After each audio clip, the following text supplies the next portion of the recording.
From Northern Avenue in central Yerevan, this is CivilNet's Daily News Digest for Friday, November 1st. I'm Maria Titizian. And I'm Paul Chadurjan. In today's digest, Boiling Point, a new civic initiative called 100 degrees Celsius begins a series of protests. A former president's recurring suggestion to the country's leader. Plus, a bittersweet homecoming for a father and son and a group touring through Western Armenia. Later, the marriage between rock and folk music. Talented kids fuse two genres at Tumon.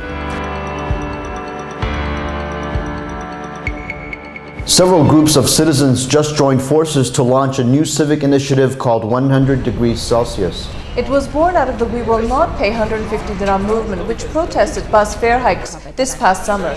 Youth wings of several political forces have also joined this initiative, including Armenian National Congress, Heritage, and Hayazm political parties, including also individual citizens. As we reported earlier this week, the sit-in taking place in front of City Hall was suspended, and a new round of protests and actions are expected as this movement is trying to mobilize a wider segment of society.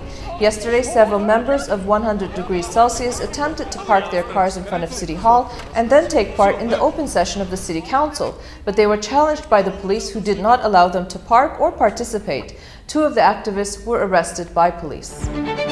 Parliamentary commissions have been studying the government's proposed 2014 budget.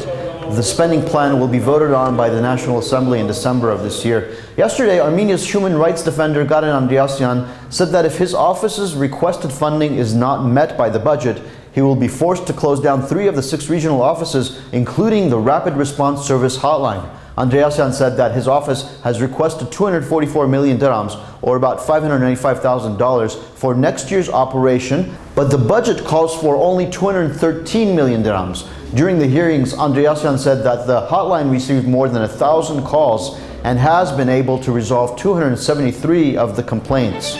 Levon Terbedrosyan has called for President Serge Sarkisian's immediate resignation. In a written statement, former President Terbedrosyan said that the current president is leading Armenia to ruin. He also said that should Sarkisian agree to step down, he should be granted legal immunity from prosecution and a guarantee that his assets would not be confiscated. A passage from his statement reads, "Armenia needs a new president capable of restoring the country's international reputation as a trustworthy and responsible partner." Republican Party officials were quick to comment, including Deputy Parliament Speaker Edward Shamazanov, who said that the president has a majority vote and the confidence of the Armenian people. And now to some financial news. In October, the inflation rate in Armenia was 7.1%, while in September it was 8.2%, and in August 9.3%. That's according to the Consumer Price Index published by the National Statistical Service for January to October. Between January and October, cost of food products, including alcoholic beverages and cigarettes, increased by 6.3%, non-food products by 3.9%, and tariffs and service fees by 10.3%. The National Statistical Service says the lower inflation rates for October are partly because there was a decrease in demand. Ambassador James Warlick, the U.S. co-chair of the OSCE Minsk group, gave an interview to the Azerbaijani Turan news agency in Washington, D.C. on Wednesday, October 29. You're looking at videotape from when the ambassador visited Yerevan and met with Armenian media last month. According to the agency, Warlick said that people in the region want a peaceful settlement of the conflict. He said, quote, "I believe that if the conflict can be settled, it can bring a new era of prosperity in the Caucasus. So my message is that we need to find a way where the governments and the people need to work towards that goal." End of quote. The American co-chair was concerned with the mounting military capability of both countries, and in order to diffuse the situation, a level of trust and confidence among the sides is vital. He also said that the co-chairs will be in the region next week to meet with the presidents of Armenia and Azerbaijan, and are hoping to arrange a meeting between the two of them. On screen are today's exchange rate as we do the weather forecast. Maria? It's a partly cloudy day in Yerevan today with a high of 19 and a low of 3. Gyumri has a high of 11. It's sunny. The low will be 2 degrees. Rain is in the forecast for Stepanakert with a high of 15 and an overnight low of 7. And in my hometown of Fresno, it's partly cloudy with a high of 77. By the way, you're listening to William Soroyan and cousin Ross Baldasaryan's hit song, Come On to My House. It was a big hit in 1951. Name the artist. Is that when you were born? Yes, but name the artist. I don't know. Rosemary Clooney. There you go. We continue our digest with another story about making music. Yesterday, two students in the Levels of Sound workshop began recording their first musical track. I have participated in different workshops, but one of my favorite is Tumbata. Here we play on different musical instruments, sing different songs, and time spent here is just wonderful. Very good friends. We have a lot of good friends here. I love music, so that's why I'm attending this workshop. Led by Bambir frontman Arik Grigoryan, the young ensemble is laying down a rhythmic set of improvised vocals with traditional folk sounds. Mixing music with technology, with different applications, with iPods, and I don't know, you should see it. The workshop gives students a solid foundation in mixing technology with live instrumentation.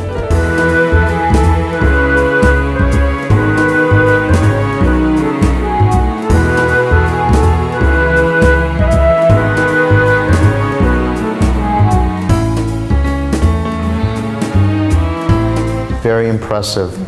And today we want to share an interesting piece of current affairs, intermingling with history and memory.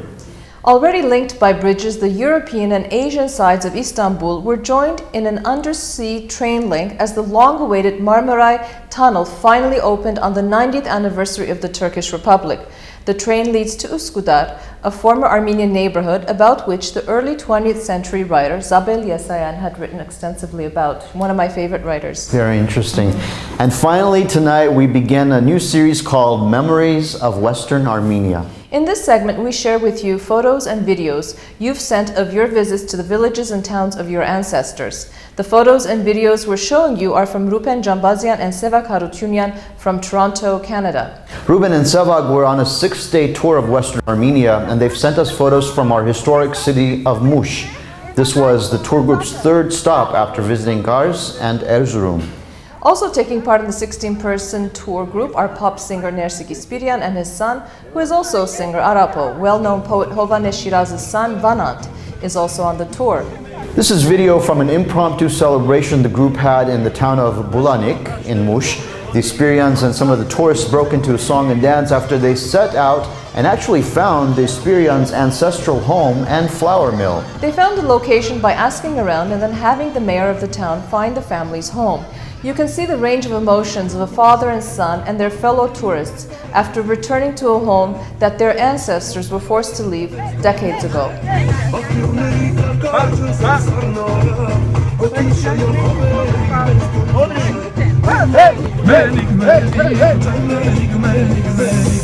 Fascinating story. If you have similar stories and photos from your visits to your ancestral villages and towns, please share it with us via email. Our address is english@civilnet.am. And that is our digest for this Friday. Have a great weekend. We'll be back on Monday. Minak Paro.